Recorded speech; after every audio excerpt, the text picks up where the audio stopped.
Bonjour à tous et bienvenue dans cette 18e vidéo de notre aventure du mois de décembre. Et aujourd'hui, on va parler du devenir de ton écriture en 2024. Comment tu souhaites faire évoluer ton écriture, quel genre de carnet tu souhaites tenir, quel type d'écriture tu souhaites pratiquer, plutôt introspective, plutôt autobiographique, plutôt de fiction. Et donc voilà, comment tu souhaites évoluer, ou peut-être que tu souhaites vraiment rester comme tu es maintenant sans faire évoluer la chose parce que ça te satisfait et c'est très bien aussi.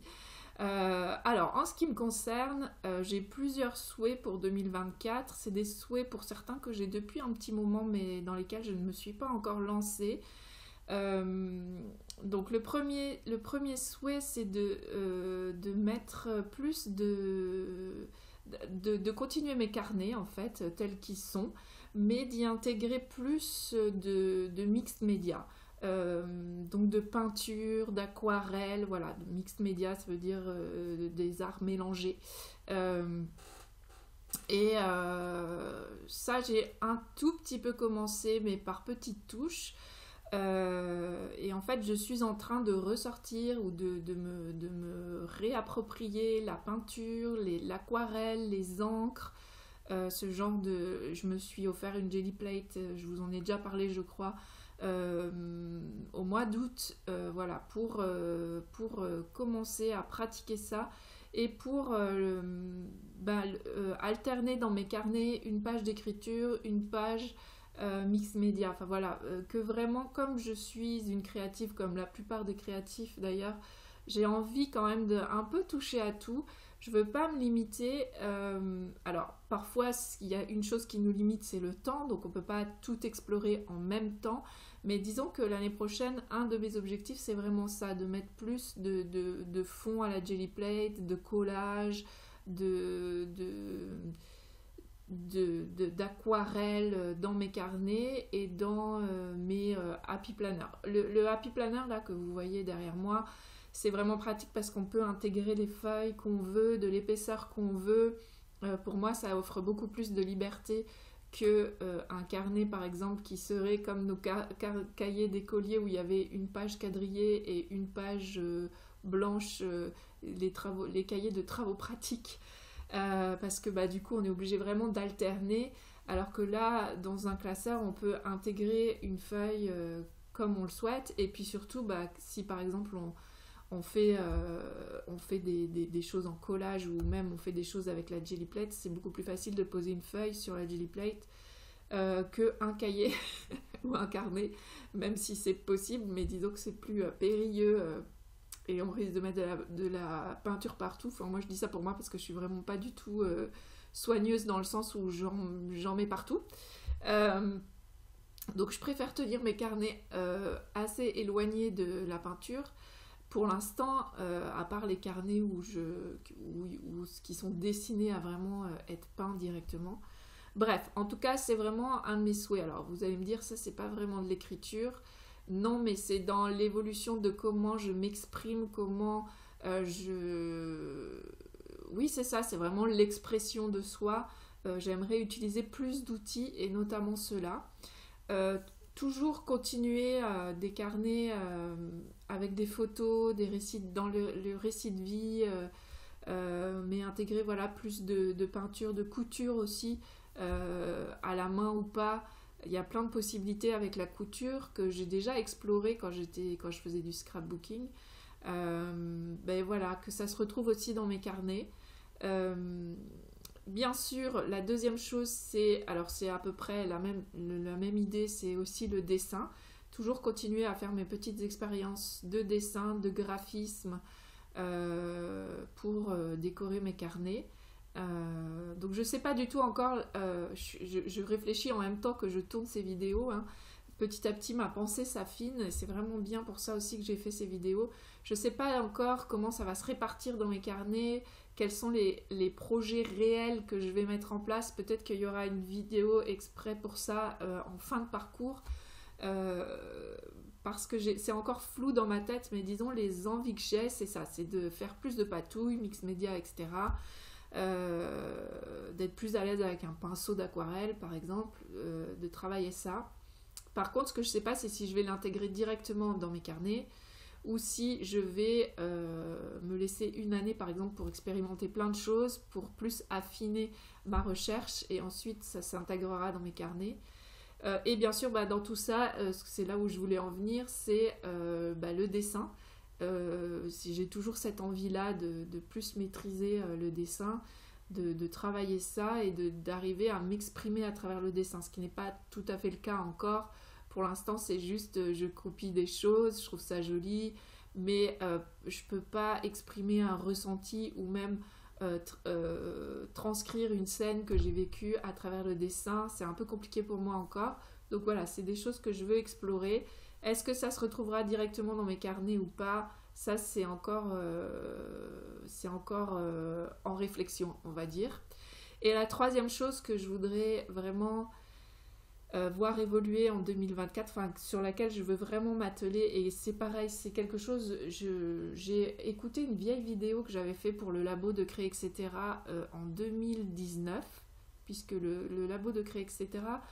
a fait sa rentrée en septembre 2018, il y avait eu 2 mois, mai-juin en 2018, donc ça commence à être une institution qui a un peu d'âge.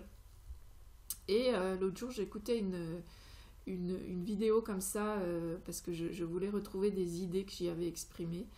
Et en fait, j'avais déjà ce souhait, donc je me dis là, il est grand temps. Ça veut dire que c'est vraiment quelque chose d'important pour moi.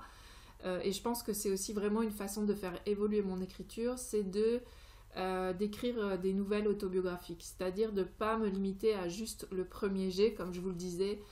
Souvent, je me limite au premier jet, mais à retravailler la chose, à vraiment réfléchir à la chronologie du récit, à quel ton j'emploie, quel temps j'emploie, enfin voilà, vraiment travailler la structure du récit autobiographique, travailler la langue, ça sera toujours quelque chose dans mon style, on va retrouver mon style bien sûr, mais ça c'est vraiment un objectif que j'aimerais animer un atelier autour de ça en 2024, inviter les personnes à écrire une nouvelle autobiographique. Et donc je pense que mon premier semestre va être de l'entraînement personnel. J'ai déjà une idée assez précise de comment je veux animer cet atelier, mais je voudrais d'abord, alors j'ai déjà écrit des textes longs autobiographiques, mais je voudrais d'abord vraiment faire le cheminement moi-même, de retravail du texte et tout ça, parce que c'est bien d'en avoir l'idée, mais de le vivre aussi, c'est autre chose. Donc ça, c'est vraiment un souhait. Je ne pense pas que j'écrirai un jour un texte vraiment long, genre un roman autofiction et tout ça. Pour l'instant, j'en ressens pas le besoin, parce que je pense que écrire de l'autofiction, il y a quelque chose, c'est important d'avoir quelque chose à raconter. Je dis pas que j'ai rien à raconter, mais j'ai pas trouvé quelque chose. J'ai toujours des petits bouts d'histoire que j'adore raconter et donner à lire, mais j'ai pas trouvé quelque chose qui me motive suffisamment pour me lancer dans un travail de longue haleine, parce que voilà, écrire une longue histoire, un roman autofictionnel ou autobiographique, ça prend du temps, c'est un engagement, disons, que je n'ai pas pour l'instant l'élan de faire.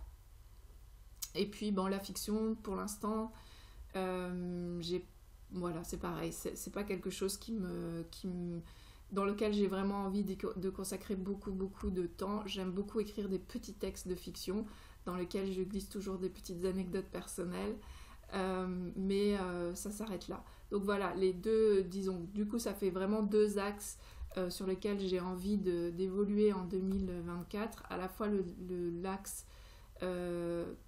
de trouver un moyen d'expression qui complète mon écriture, que ce soit à travers la peinture, l'encre, tout ce qui est mixed media, ou à travers le dessin, et faire évoluer mon écriture vers quelque chose de plus abouti. En fait, c'est ça l'idée qu'il y a derrière la nouvelle autobiographique. c'est pas juste d'écrire un texte long, parce que ça, je sais faire. C'est vraiment de prendre le temps de retravailler mes textes, d'y réfléchir comme à si je voulais publier cette histoire, est-ce qu'elle serait publiable ou pas, en sachant que bien sûr j'ai pas le regard d'un éditeur, je suis pas une professionnelle de ça, mais de l'édition, mais voilà, d'arriver à quelque chose de plus abouti dans mon écriture, qui n'était pas jusqu'à présent ma préoccupation, puisque jusqu'à présent ma préoccupation était vraiment l'expression de soi sans chercher à faire quelque chose de beau, ou rarement, ça m'arrive quand même, ou le récit de vie. Et dans le récit de vie, bien sûr, on peut aussi essayer de bien présenter les choses, enfin d'essayer de captiver son lectorat. Mais comme j'écris vraiment sur la vie de la famille, c'est à destination de ceux qui l'ont vécu ou de leurs enfants, c'est vraiment comme des anecdotes, donc il y a moins besoin de travailler le style d'écriture. Voilà, donc voilà où j'en suis dans mes envies pour 2024. N'hésitez pas à partager dans les commentaires quelles sont vos envies à vous, s'il y a un type d'écriture que vous avez envie de plus explorer en 2024,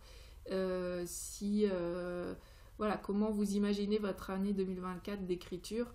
Peut-être qu'on rentrera plus dans les détails. J'ai pas encore tout finalisé le planning de vidéo, donc je vais voir aussi ce qui me vient.